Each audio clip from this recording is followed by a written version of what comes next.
Hi, I'm Jay, Hey, it's Brooks Wackerman. Hi, I'm Greg Hudson. and we're Bad Religion, and you're not. You're watching. Take this next one, Jay. I'm Greg Hudson. Loudwire!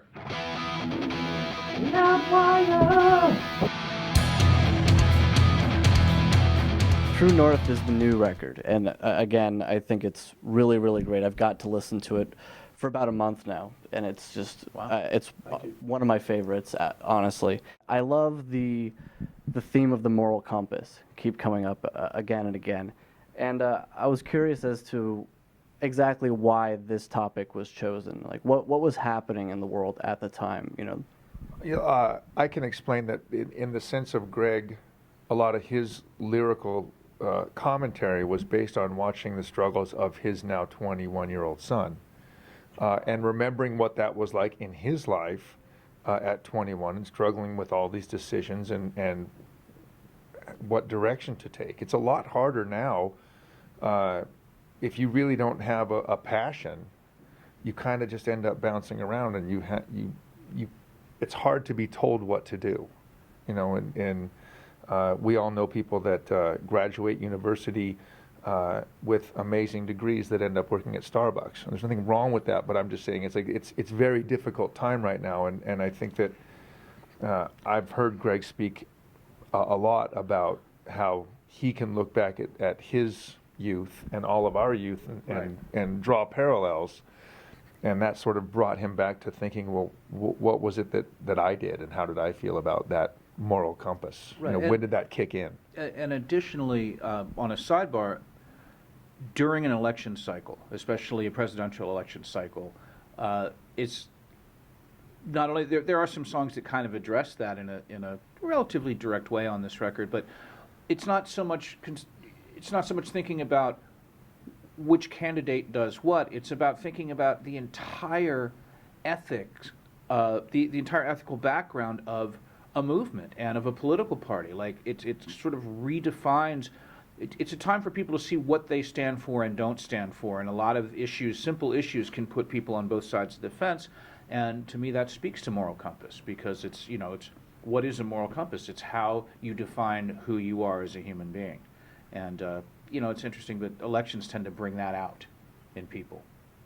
Yeah, and one song that I completely directly was about Mitt Romney is Robin Hood in Reverse. And the Republican Party, yeah. Yeah, but it's also one of those kind of spotlight lines in the record when you say, there's the church, here's the steeple, open up the doors, corporations are people. What the fuck did you say? What the fuck did he say? That's my part. I do the high one. Yeah.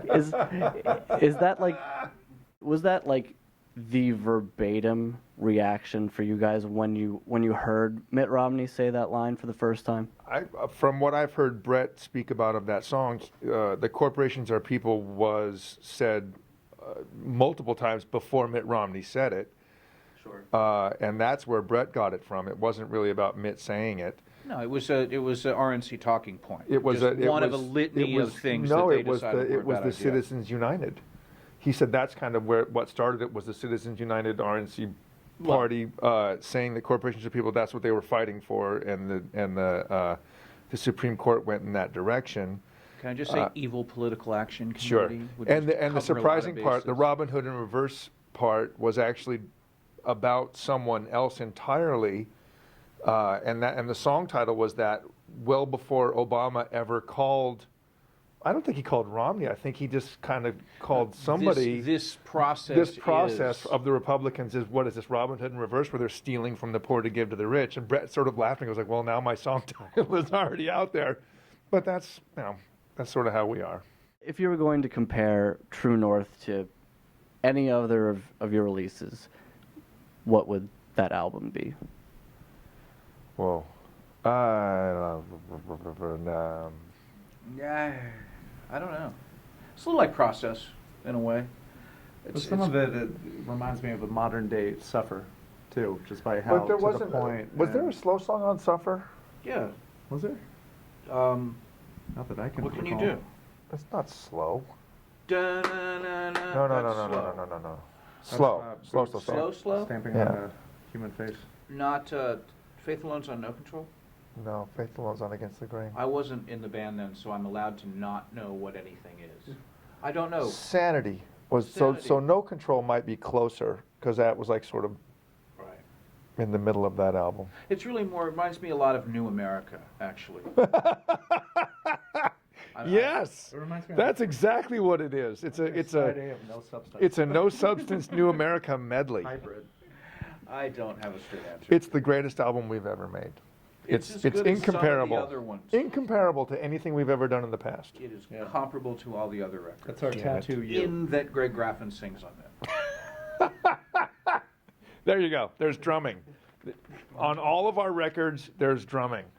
Picks were used. Another one of my favorite tracks from the record is "In Their Hearts Is Right," and that one kind of it deals with the moral compass as well. But it Yep. made me think of how religious institutions will give credit for the moral compass strictly to God, and they'll say that we can't have a moral compass without God. It doesn't come from necessarily within you as a secular person. No, no, it all happens for a reason. It's all God's plan. Right. How would you respond to somebody if they were to say that to you? What would your argument be? I wouldn't argue with somebody that had that. I'm going to allow them to have their viewpoint. Because I think that all of us have learned that arguing with anyone at that juncture is not worth talking to. And because they're set in their ways, and that's fine, go about and live your life.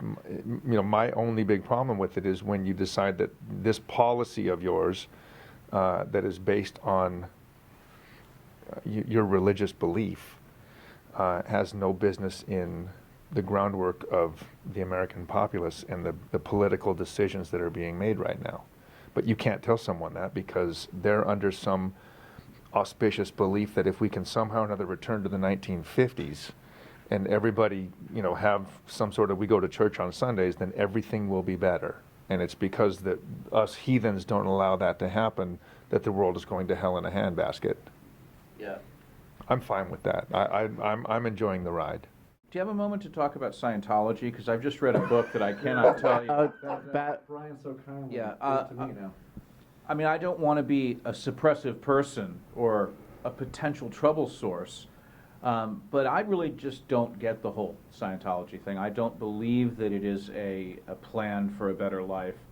I think that it's basically it's just to make money from people who feel that they're missing something in their lives. Could you mind using the e-meter for me? I don't really think it's a religion, and I don't think it should enjoy tax-exempt status. It's going to cost about $26,000 to get to operating Thetan 1. When you're dealing with religious zealots, I mean, they're so far behind the eight ball as it is, and it's not like that. No one's ever coming up to us as individuals and asking about our individual viewpoints, because in our band, believe it or not, I mean, though I am a staunch atheist, there are variations on that theme that go through our band. I'm a faith-based individual. Yeah, Jay is in fact faith-based. I am. And that's why when people come to me, I'm like, you're out of your mind. You're He's kind of our ringer, because he can, you can't just,